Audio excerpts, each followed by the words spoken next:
രാമചന്ദ്രാഭിഷേകം ശ്രീരാമചന്ദ്രാഭിഷേകം സീതയാ സഹിത രാമചന്ദ്ര രഘുവീരരാജ്യാഭിഷേകം ശ്രീനീലകണ്ഠാഭിഷേകം ആഞ്ജനേയ പരിസേവ്യൻ ധീരഭരതാഭിപൂജ്യൻ വീരലക്ഷ്മണ കുമാര ശത്രുഘ്ന സോദരാർച്ചിത പദാബ്ജൻ ശ്രീനീലകണ്ഠ ഹൃദയേശൻ രാമചന്ദ്രാഭിഷേകം ശ്രീരാമചന്ദ്രാഭിഷേകം. തെറ്റായ ചിന്തകളുടെ അടിമയായി പോയിരിക്കുന്നു. അവരും അടിമത്തത്തിലാണ്. അതുകൊണ്ടാണ് മറ്റുള്ളവരെ ക്രൂരമായി അടിച്ചമർത്താൻ അവർക്ക് തോന്നുന്നത്. അങ്ങനെയുള്ള തെറ്റായ ധാരണകളിൽ നിന്ന് അവർക്കും വേണം സ്വാതന്ത്ര്യം. അവരുടെ മനസ്സ് സ്വതന്ത്രമാകണം. സ്നേഹമെന്തെന്ന്, അഹിംസ എന്തെന്ന്, ലോകമെന്തെന്ന് അവരറിയണം. അങ്ങനെ അടിച്ചമർത്തപ്പെട്ടവരും അടിച്ചമർത്തുന്നവരുമായിട്ടുള്ള മുഴുവൻ ജനങ്ങളുടെയും സ്വാതന്ത്ര്യം, പ്രപഞ്ചത്തിന്റെ സമ്പൂർണ്ണ സ്വാതന്ത്ര്യം, അതാണ് ഈ സ്വാതന്ത്ര്യ സമരം കൊണ്ട് ഞാൻ ലക്ഷ്യമാക്കുന്നത്. ഇല്ലെങ്കിൽ എന്റെ പ്രയത്നം വെറും ഹിംസ മാത്രമായി പോകും. ഭാരതത്തിന് മാത്രം സ്വാതന്ത്ര്യം കിട്ടാൻ വേണ്ടിയിട്ടാണ് പ്രയത്നമെങ്കിൽ ആ പ്രയത്നം ഹിംസയായി പോകും.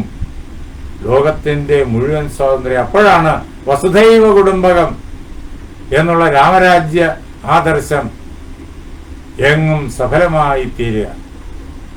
അങ്ങനെ ആ ശ്രീരാമചന്ദ്രന്റെ ആ മനസ്സ്, അതിന്റെ വിശാലത മഹാരാജാവായ ദശരഥനെ വളരെയേറെ വേദനിപ്പിക്കുന്നു. അദ്ദേഹം ശ്രീരാമചന്ദ്രന്റെ ആ വാക്കുകൾ കേട്ട് വളരെയേറെ ദുഃഖിച്ചു. ആ ദുഃഖം മൂലമാണ് അദ്ദേഹം മോഹാലസ്യപ്പെട്ട് വീണുപോയത്. രാജാവ് വീണപ്പോഴേക്കും ആ അവസരത്തിൽ ആ അന്തഃപുരത്തിന്റെ അന്തരീക്ഷം എങ്ങനെയായി തീർന്നു? തതോ അന്തഃപുരമാവിദ്ധം മൂർച്ഛിതേ പൃഥ്വീപതൗ ഉച്ഛൃത്യ ബാഹു ചുക്രോശ നൃപതൗ പതിതേക്ഷിതൗ. മഹാരാജാവ് ഭൂമിയിലേക്ക് ദുഃഖത്താൽ മോഹാലസ്യപ്പെട്ട് ഇങ്ങനെ വീണപ്പോഴേക്കും നാട്ടുകാരെല്ലാവരും ഉറക്കെ നിലവിളിച്ചു. കൗസല്യയും സുമിത്രയും അവരടുത്തിരിപ്പുണ്ട്. അവർ ഉറക്കെ നിലവിളിച്ചു. അവർ കൈ ഉയർത്തി നിലവിളിച്ചു. മലയാള ഭാഷയിൽ പറഞ്ഞാൽ, മലയാള ശൈലിയിൽ പറഞ്ഞാൽ തലയിൽ കൈവച്ച് നിലവിളിച്ചു. അതേപോലെ ആ അന്തഃപുരത്തിലുള്ളവർ എല്ലാവരും ഒരേപോലെ ഉറക്കെ നിലവിളിച്ചു. ആ അവസരത്തിൽ സുമിത്രയാതു സഹിത കൗസല്യ പതിതമ്പതിയും, കൗസല്യ തന്റെ ഭർത്താവിനെ അവിടെ ആ ഭൂമിയിൽ നിന്നിട്ട് പിടിച്ചെണീൽപ്പിക്കാനായിട്ട് തുടങ്ങുകയാണ്. ആരോടൊപ്പം? സുമിത്രയോടൊപ്പം. അങ്ങനെ അവർ രണ്ടുപേരും കൂടി ചേർന്നിട്ട് ഭൂമിയിൽ വീണ കിടക്കുന്ന ദശരഥ മഹാരാജാവിനെ ഉത്ഥാപയാമാസ തഥാ പതുക്കെ പിടിച്ച്, അദ്ദേഹത്തിന് ബുദ്ധിമുട്ടുണ്ടാകാത്ത രീതിയിൽ അദ്ദേഹത്തെ പിടിച്ച് എഴുന്നേൽപ്പിച്ച് ഉചിതമായിരിക്കുന്ന പീഠത്തില് ഇരുത്തി. എന്നിട്ട് വചനം ചേതമബ്രവീത്, ഈ വാക്ക് അദ്ദേഹത്തോട് പറയുകയും ചെയ്തു. അല്ലയോ മഹാരാജാവേ, അങ്ങേ ഈ മുന്നിൽ നിൽക്കുന്ന അങ്ങയുടെ മന്ത്രിയെ കാണുന്നില്ലേ? ഇമം തസ്യ മഹാഭാഗ ദൂതം ദുഷ്കരകാരിണ. എത്ര ബുദ്ധിമുട്ടുള്ള കാര്യമായാൽ പോലും അങ്ങ് ആജ്ഞാപിച്ചു കഴിഞ്ഞാൽ അത് അതേ പ്രകാരത്തിൽ തെല്ലുപോലും വ്യത്യാസം വരാതെ വിജയകരമായിട്ട് നടപ്പിലാക്കുന്ന ദൂതനാണിത്. ശ്രീരാമചന്ദ്രന്റെ ആജ്ഞകളെയും അതേ പ്രകാരത്തിൽ ഏത് ബുദ്ധിമുട്ടേറിയ പരിതസ്ഥിതിയിലും വളരെ വിജയകരമായിട്ട് നടപ്പിലാക്കുന്ന ദൂതനാണ് ഇദ്ദേഹം. അങ്ങനെയുള്ള ഇദ്ദേഹം, ഈ മന്ത്രി, അങ്ങയുടെ മന്ത്രി, ഇതാ രാമദൂതനായിട്ട് രാമന്റെ വാക്കുകളും ഹൃദയത്തിൽ വഹിച്ചുകൊണ്ട് ഇതാ അങ്ങയുടെ മുന്നിലേക്ക് വന്നിരിക്കുന്നു. അങ്ങേ രാമദൂതനായിട്ട് എത്തിച്ചേർന്നിരിക്കുന്ന സുമന്ത്രരുടെ വാക്കുകളെ അങ്ങ് എന്തുകൊണ്ട് മറുപടിയാൽ അതിനെ അംഗീകരിക്കാത്തത്, അങ്ങ് കേട്ടു എന്ന് പ്രകടമാക്കാത്തത്, അങ്ങ് സ്വീകരിച്ചു എന്ന് പ്രകടമാക്കാത്തത്? അങ്ങ് മഹാഭാഗ്യശാലിയാണ്, മഹാത്മാവാണ്.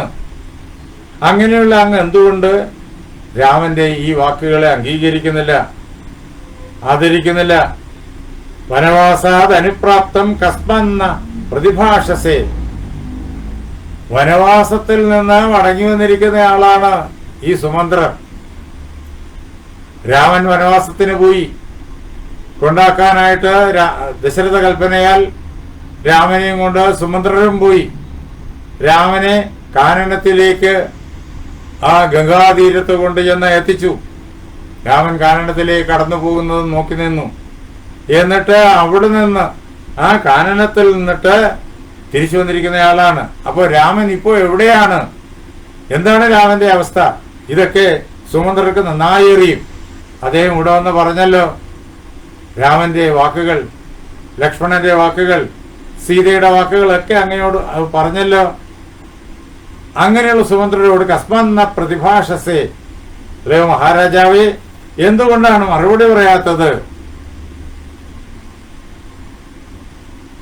അല്ലയോ രാജാവേ, അദ്യേമം അനയം കൃത്വ വിപത്രവസ് രാഘവ. അങ്ങ് ഇപ്പോ ഇതുവരെ ചെയ്തിട്ടില്ലാത്തതായ പാടില്ലാത്ത കാര്യം ചെയ്തു, നയശൂന്യമായ കാര്യം ചെയ്തു, ധാർമ്മികമല്ലാത്തതായ കാര്യം ചെയ്തു. പുത്രനെ കാനനത്തിലേക്ക് ഉപേക്ഷിച്ചു. സർവഗുണസമ്പന്നനായ പുത്രനെ കാട്ടിലേക്ക് ഉപേക്ഷിച്ചു. എന്നിട്ട് പാടില്ലാത്തത് ചെയ്തതിന് ശേഷം അല്ലയോ മഹാരാജാവേ, അങ്ങിപ്പോൾ ലജ്ജിക്കുന്നുവോ? കൗസല്യ ചോദിച്ചു.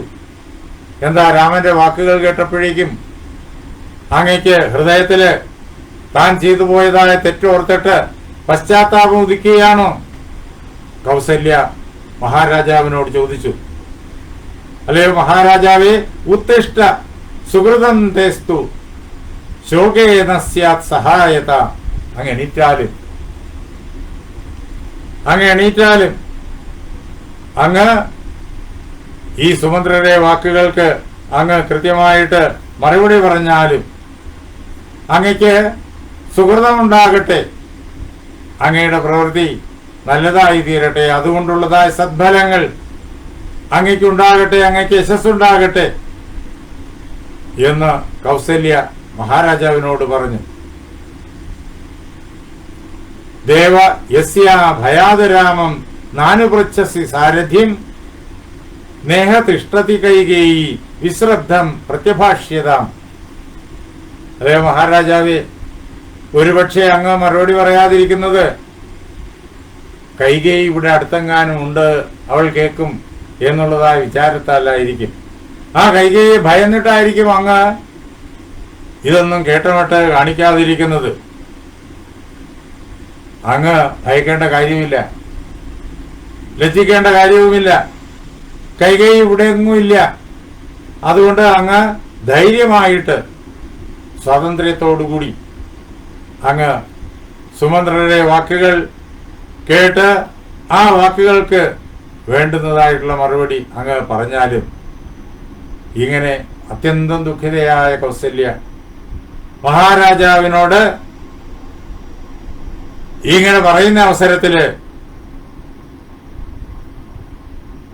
ആ കൗസല്യ തന്നെ, ഇങ്ങനെ മഹാരാജാവിനോട് പറയുന്ന ആ കൗസല്യ തന്നെ വളരെ ക്ലേശിച്ചിട്ടാണ് കൗസല്യ ഇത്രയും പറഞ്ഞു കേൾപ്പിച്ചത്. കണ്ണുനീര് ധാരധാരയായി പ്രവഹിപ്പിച്ചുകൊണ്ട് ആകെ കലുഷിതമായ കണ്ഠത്തോടു കൂടിയവളായിട്ട് മോഹാലസ്യപ്പെട്ട് ഭൂമിയിലേക്ക് വീണു. കരഞ്ഞുകൊണ്ട് കൗസല്യ ഭൂമിയിലേക്ക് വീഴുന്നത് എല്ലാവരും കണ്ടു. വിലവന്തീം തഥാ ദൃഷ്ട്വാ കൗസല്യാം പതിതാം ഭുവി. കരഞ്ഞുകൊണ്ട് നിലവിളിച്ചുകൊണ്ട് കൗസല്യ ഭൂമിയിലേക്ക് വീഴുന്നത് കണ്ടിട്ട് ചുറ്റും നിന്നതായ സ്ത്രീകൾ സമന്താത് രുരുദു സ്ത്രീയ, ചുറ്റും നിന്നതായ സ്ത്രീകൾ, ആ അന്തഃപുരത്തിലുള്ള സ്ത്രീകൾ, അവര് കരഞ്ഞുകൊണ്ട്, എന്നാൽ ശബ്ദം കഴിയുന്നതും നിയന്ത്രിച്ച്, കാരണം രാജസന്നിധിയാണ്, അങ്ങനെ നിൽക്കുകയായിരുന്നു. പക്ഷേ ഇത്രയും ആയപ്പോഴേക്കും ഇത് കണ്ടു കഴിഞ്ഞപ്പോ, കൗസല്യ നിലവിളിച്ച് നിലത്ത് വീഴുന്ന കണ്ടു കഴിഞ്ഞപ്പോഴേക്കും ചുറ്റും നിന്ന ആ സ്ത്രീകളെല്ലാം, അന്തഃപുര നാരിമാരെല്ലാം വളരെ ഉറക്കെ നിലവിളിക്കാനായി ആരംഭിച്ചു. അത് കഴിഞ്ഞ് എല്ലാവരും ചേർന്ന് ആ രാജാവിനെ സമാധാനിപ്പിച്ചു. രാജാവ് തന്റെ ദുഃഖത്തെ നിയന്ത്രിച്ചു. കുറെയെങ്കിലും നിയന്ത്രിച്ചിട്ട് സുമന്ത്രരോട് സംസാരിക്കാൻ തുടങ്ങുന്നത് അടുത്ത അധ്യായത്തില്, 58 അധ്യായത്തില്, അയോധ്യാകാന്ഡത്തിലുള്ള 58 അധ്യായം, അതിൽ നമ്മൾ കാണും. നാളെ രാത്രി 8:30 നമുക്ക് ഇതേ പ്രകാരത്തിൽ ഒരുമിച്ച് കൂടാം. നമുക്ക് വാൽമീകി മഹർഷി നമുക്ക് പകർന്നു തന്ന ധർമ്മത്തിന്റെ ഈ മഹാ ഇതിഹാസത്തെ അടുത്ത് പഠിക്കാം, ചർച്ച ചെയ്യാം, അത് ലോകത്തിന് പകർന്നു കൊടുക്കാം. ലോകത്തിനുള്ളതായ വെളിച്ചം ഈ മഹാഗ്രന്ഥമാണ്.